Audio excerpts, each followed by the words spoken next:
আসসালামু আলাইকুম রহমতুল্লাহি ওবরকাতুহু। সম্মানিত দর্শক, রাজনীতি এই কয়েকদিন আগেও একেবারে নিশ্চুপ ছিল। একটা দামি নির্বাচন হয়ে যাওয়ার পর সবাই কেমন যেন বোকা বনে গিয়েছিল এবং মানুষজন ধারণা করেছিল যে হয়তো আগামী ২-৪ বছরে বাংলাদেশে একটা টু শব্দ করার মতো লোক থাকবে না। কিছু কাক যদি দয়া করে কাকা করে, কিছু শালিক যদি একটু বিচরণ করে, তারপর চড়াই পাখি যদি একটু নড়াচড়া করে, এটি হবে রাজনীতির জন্য একটা শুভ লক্ষণ। কিন্তু দেখা গেল যে ডামি নির্বাচনের পরপরই অপ্রত্যাশিতভাবে বিএনপির যে বন্ধ হয়ে যাওয়া অফিসটি সে একেবারে সিংহ বিক্রমে জনাব রুহুল কবির রিজভী তিনি এসে হাতুড়ি দিয়ে তালা ভেঙে পিটিয়ে সেই অফিসের মধ্যে ঢুকে তারপরে রীতিমতো সেই হুঙ্কার মেরে আবার সেই সাবেক রাজনীতি, বিএনপি রাজনীতি তারা শুরু করলো। বিএনপির অনেক নেতা জেলখানা থেকে ছাড়া পেলেন এবং তারা পেয়েই তারা ঠিক চুপচাপ বসে থাকলেন না, তারা নড়াচড়া শুরু করলেন। এবং লন্ডন থেকে তারেক রহমান সাহেবও সেই বিবৃতি দেওয়া, দলীয় নেতাকর্মীদের সাথে বৈঠক করা, দলের অনেকগুলো কমিটি ভেঙে দিয়ে দলকে চাঙ্গা করা থেকে শুরু করে নানা রকম কর্মকাণ্ড করে বিএনপির মধ্যে একেবারে একটা জাগরণ সৃষ্টি করার জন্য তিনি চেষ্টা করলেন। তো আওয়ামী লীগ এই দৃশ্য দেখে প্রথমে খুব অবাক হয়ে গেল, ভীষণ রকম অবাক হয়ে গেল। তারপর আস্তে আস্তে আস্তে আস্তে তারা বিএনপিকে সমালোচনা করা শুরু করলো। কিন্তু তারা অনেকটা নিশ্চিত ছিল। আমি এই ভিডিও যে মাসে করছি, জুলাই মাসে, মোটামুটি এপ্রিল, মে, জুন এই ৩ মাসের মধ্যে আওয়ামী লীগের মধ্যে একটা নিরুত্তাপ, নির্ভাবনা, নির্বাণ একটা অবস্থা তারা প্রদর্শন করেছে এবং তাদের ধারণা হলো যে ৫ বছর তো নির্বিঘ্নে কেটে যাবে। তো ১৪ সনে যেটা নির্বাচন হলো সেটাকে বলা হলো বিনা প্রতিদ্বন্দ্বিতার বিনা ভোটে নির্বাচন। ১৮ সনে বলা হলো অপ্রত্যাশিতভাবে রাতের ভোটের নির্বাচন।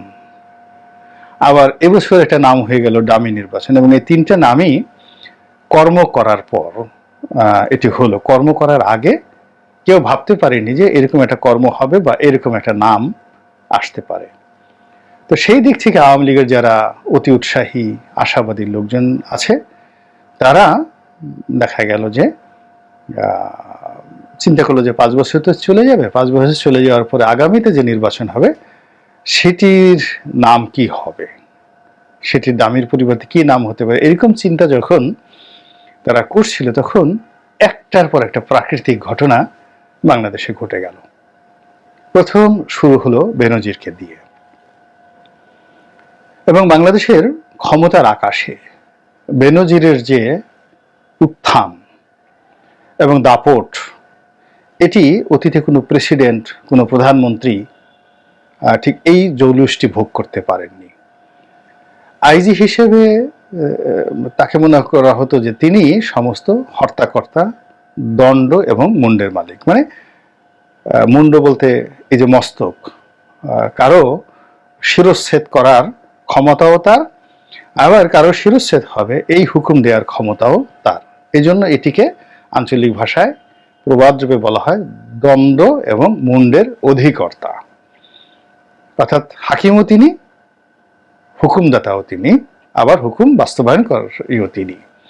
এবং তিনি সেটি করেছেন, সবকিছু করেছেন, সব ক্ষেত্রে, তার চলনে বলনে, পোশাকে আশাকে। এবং তার সেই উত্থান দেখে পৃথিবীর কোনো মানুষ ভাবতেই পারেনি যে এইরকম উদিত সূর্যের কখনো মানে অস্ত যাওয়ার মতো জীবনে কোনো ঘটনা ঘটতে পারে। সবাই ধরে নিয়েছিলেন যে তার রিটায়ার্ড করার পর তাকে নেহায়েত নিদেন পক্ষে পূর্ণ মন্ত্রী করা হবে এবং স্বরাষ্ট্রমন্ত্রী করা হবে। সেক্ষেত্রে বর্তমান স্বরাষ্ট্রমন্ত্রীকে কোথায় দেওয়া হবে এসব নিয়ে যখন চিন্তা ভাবনা করা হচ্ছিল, ঠিক সেই সময়টিতে দেখা গেল যে তার বিরুদ্ধে কালের কণ্ঠ নামক একটি পত্রিকা, বসুন্ধরা গ্রুপের সেই গ্রুপের পত্রিকা একেবারে যাচ্ছে তাই ভাষায় তার বিরুদ্ধে লেখা হলো। এবং এই প্রতিবেদন ছিল এতটা তথ্যবহুল, এতটা যাকে বলা হয় বিস্তারিত, এবং এতটা মানুষকে বিক্ষুব্ধ করেছিল সেই প্রতিবেদন। বসুন্ধরা গ্রুপ সম্পর্কে কারো নেতিবাচক মন্তব্য থাকতে পারে, কালের কণ্ঠ সম্পর্কে নেতিবাচক থাকতে পারে, বাট এই রিপোর্টটা ছিল, ইট ওয়াজ এ মাস্টারপিস অফ জার্নালিজম। যিনি এই কাজটা করেছেন এবং যিনি এটা এডিট করে উপস্থাপন করেছেন, মেকআপ গেট আপ থেকে শুরু করে, এটা একেবারে মাস্টারপিস। তো ওটা বেনজির হজম করতে পারেননি, সরকার হজম করতে পারেননি, জনগণও হজম করতে পারেনি, ফলে বেনজির কট হয়ে গেল। বেনজিরের পরে একটার পর একটা পুলিশের উইকেট পড়তে থাকলো। এরপর পত্রিকাগুলো আরাম পেয়ে গেল। অন্যান্য পত্রিকাতে, বিশেষ করে মানব জমিন পত্রিকাতে অসাধারণ একটা রিপোর্ট ছাপা হলো মিয়া সাহেবের যত সম্পত্তি, আসাদুজ্জামান মিয়ার ক্যারিয়ার নিয়ে। তারপর আজিজ, যেটা জেনারেল আজিজ, তার সম্পর্কেও সেই মানে বিস্তারিত ফিরিস্তি, কোথায় কত অর্থ, এগুলো প্রকাশিত হতে থাকলো মানব জমিন পত্রিকা সহ অন্যান্য অনেক পত্রিকা। আর ওইগুলোকে কয়েক গুণ বৃদ্ধি করে সামাজিক মাধ্যমগুলোতে ব্যাপক প্রচারণা চলতে থাকলো। এবং সেই প্রচারণার ফলে কি হচ্ছে, কতজনের কি বিচার হবে এটা বড় বিষয় না। পুরো বিষয়টা হলো যে এই লোকগুলো সপরিবারে এই সমাজের জন্য অপান্তেয় হয়ে পড়েছেন, ঘৃণিত, নিন্দিত হয়ে পড়েছেন। এবং তারা কোনো সমাজে গিয়ে বুক ফুলিয়ে বসবেন তো দূরের কথা, কোনো একটা সামাজিক অনুষ্ঠানে তাদের উপস্থিতি মানুষকে বিব্রত করবে। তারা কোনো খাবার টেবিলে বসলে রুচি চলে যাবে, তারা যদি কোনো বিয়ে বাড়িতে অনুষ্ঠান চলে যায়, বিয়ে বাড়ির বাদ্য বন্ধ হয়ে যাবে, এমনকি লাইট বন্ধ হয়ে যেতে পারে। এরকম একটা পরিবেশ পরিস্থিতি এই যে গত কয়েকদিনে যাদের বিরুদ্ধে এই পত্রপত্রিকাগুলো লিখেছে, আমি তাদের নাম আর বলে বিব্রত করতে চাই না, সেটা সেই ড্রাইভার আবেদ আলী থেকে শুরু করে বেনজির পর্যন্ত, এর মধ্যে যারাই ধরেন না কেন। যেমন একটা জিনিস হিসাব করেন, যে এক জায়গাতে বললাম যে আমি একটা ভিডিও করেছিলাম ইয়া বেনজিরো, তো নিচে ইয়া বেনজির, ইয়া বেনজির, বেনজির, তো সেখানে একজন লিখেছে আরবিতে ইয়া বেনজিরো ইন কুন্তুম খেনজিরো। এবং আমি আরবিতে গিয়ে ইন কুন্তুম খেনজিরো, এই খেনজিরো শব্দটির অর্থ জানার পর, মানে ইনকুন্তু মানে আমি নিশ্চিতভাবে সাক্ষ্য দিচ্ছি এবং আমি বলছি ও একটা খেনজিরো। এখন এই খেনজিরো শব্দের অর্থ আমি এখানে বললাম না, বলতে পারলাম না। তো মানুষের যে ক্রোধ এবং ক্ষোভ, আরবিতে খেনজুরির মতো 20টি শব্দ আছে এবং এত নিকৃষ্ট, এত বিভৎস, এত বাজে সেই শব্দগুলো কিন্তু এই যে পাবলিক বলছে, আমি এগুলো বলতে পারছি না। আপনাদের যদি কারো আগ্রহ থাকে, আপনি খেনজুরের শব্দের অর্থ দেখে নেবেন।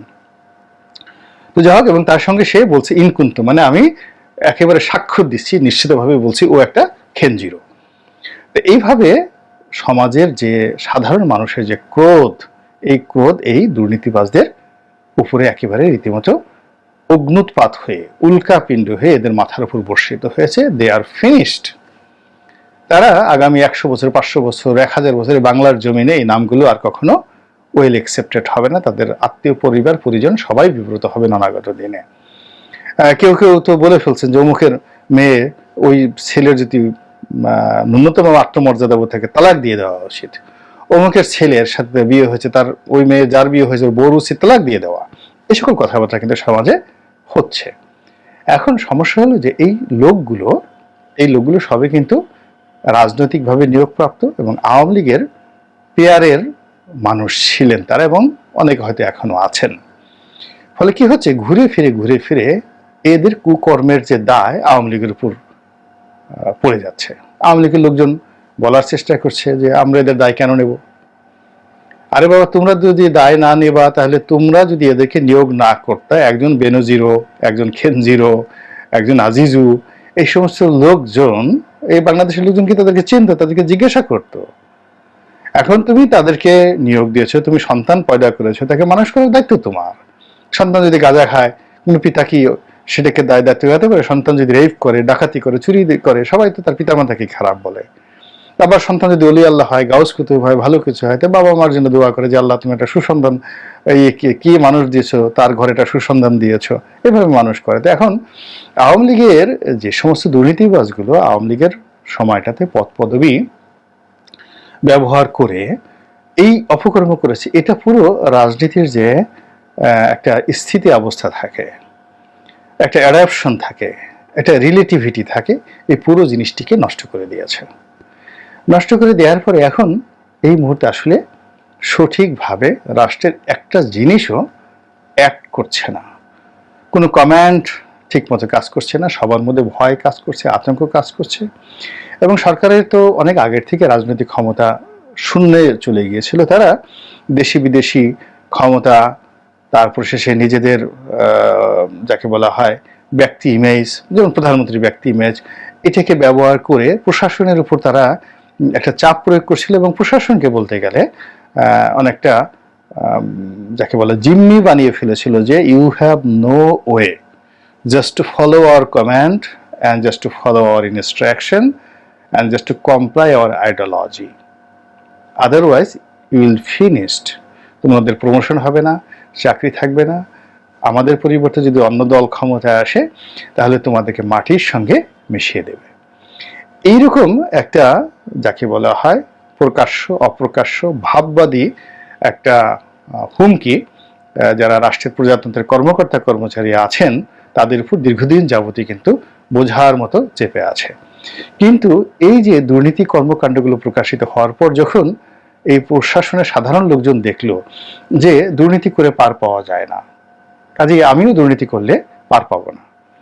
2 নম্বর হলো যে দুর্নীতিবাজদের পাশে কেউ দাঁড়াচ্ছে না, সরকারের কোনো প্রতিষ্ঠান সরকারি দল কেউ দাঁড়াচ্ছে না এবং দাঁড়াতে পারছে না।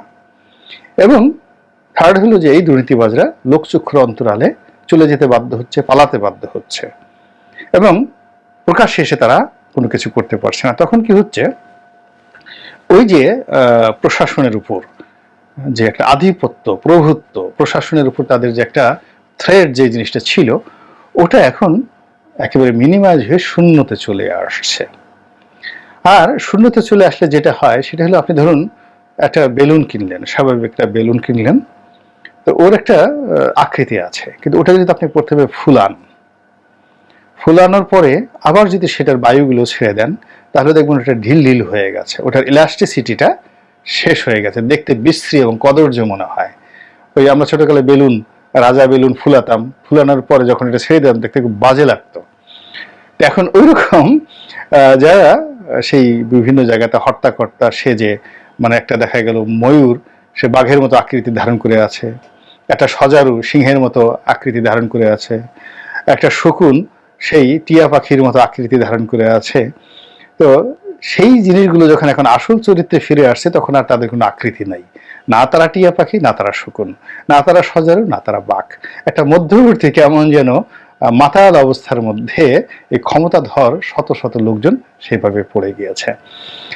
এবং এটি রাজনীতির ময়দানে যে ক্ষতগুলো তৈরি করা হয়েছিল বিভিন্ন সময় প্রশাসনকে ব্যবহার করে, ওই ক্ষতের মধ্যে জমে থাকা ক্ষোভ বিক্ষোভ, এটি অগ্নুৎপাত হওয়ার জন্য, আগ্নেয়গিরির লাভারূপে বের হয়ে আসার জন্য, মানে সুনামি তৈরি করার জন্য একেবারে আকাশ বাতাস সব কিছু ভারী করে ফেলেছে।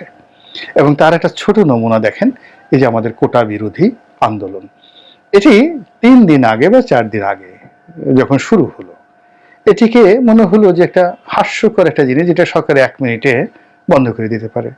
কেউ কেউ মনে করলো যেটা সরকার খেলছে, সরকার একটা প্ল্যান, যেন চীনের বিষয়টা কেউ বলতে না পারে, ভারতের বিষয়টা বলতে না পারে, এরকম নানা রকম যাকে বলা হয় আন্দাজে বিভিন্ন রকম কথাবার্তা বলা হচ্ছিল। কিন্তু সেই বিষয়টি আজকে বৃহস্পতিবার আমি যখন ভিডিও করছি, তো এই দিন পুরো রাজপথের যে অবস্থা, বিকাল বেলা থেকে এই যে এখন আমি ভিডিও করছি রাত্রি 9টার সময়, এখন পর্যন্ত পুরো ঢাকা নীরব নিস্তব্ধ। সেই মানে এইরকম নিস্তব্ধ ভুতুড়ে শহর আমি এই ঢাকা শহরে আসার পর থেকে আর দেখিনি। আর শাহবাগে যে অবস্থা তৈরি হয়েছিল 5টা থেকে 6টার মধ্যে, এইরকম অবস্থা পাকিস্তান আমলে বাংলাদেশে ঢাকা বিশ্ববিদ্যালয়ের ছাত্ররা কিভাবে করেছে ওই দৃশ্য আমি দেখিনি, কিন্তু এরশাদ জমানাতে আসলে এতটা শক্তিমত্তা কিন্তু ঢাকা বিশ্ববিদ্যালয়ের ছাত্ররা, স্বৈরাচার বিরোধী ছাত্ররা দেখাতে পারেনি, যেটা আজকে এই ঢাকা শহরে ছাত্ররা দেখিয়েছে, চট্টগ্রামে দেখিয়েছে, কুমিল্লাতে দেখিয়েছে, অন্যান্য সব জায়গাতে দেখিয়েছে। ফলে এই যে সিমটমটা, এই সিমটমটা যে কি কালবৈশাখীর লক্ষণ, রাজনীতির সুনামির লক্ষণ, নাকি রাজনীতির ভূমিকম্পের লক্ষণ, এই বিষয়টি কি আমাদের বঙ্গবন্ধু কন্যা জননেত্রী শেখ হাসিনা, আওয়ামী লীগের সভানেত্রী, দেশরত্ন, মাননীয় প্রধানমন্ত্রী, চারবারের প্রধানমন্ত্রী, চারবার না 5বার, 2009, 2014, 2018, তারপরে হলো 2024, আর এর আগে 2096, 5বারের প্রধানমন্ত্রী, পাঁচবারের প্রধানমন্ত্রী। তো তিনি সেই বিষয়টা কি বুঝতে পেরেছেন? আল্লাহ আমাদের সবাইকে হেদায়েত দান করুন আর হেফাজত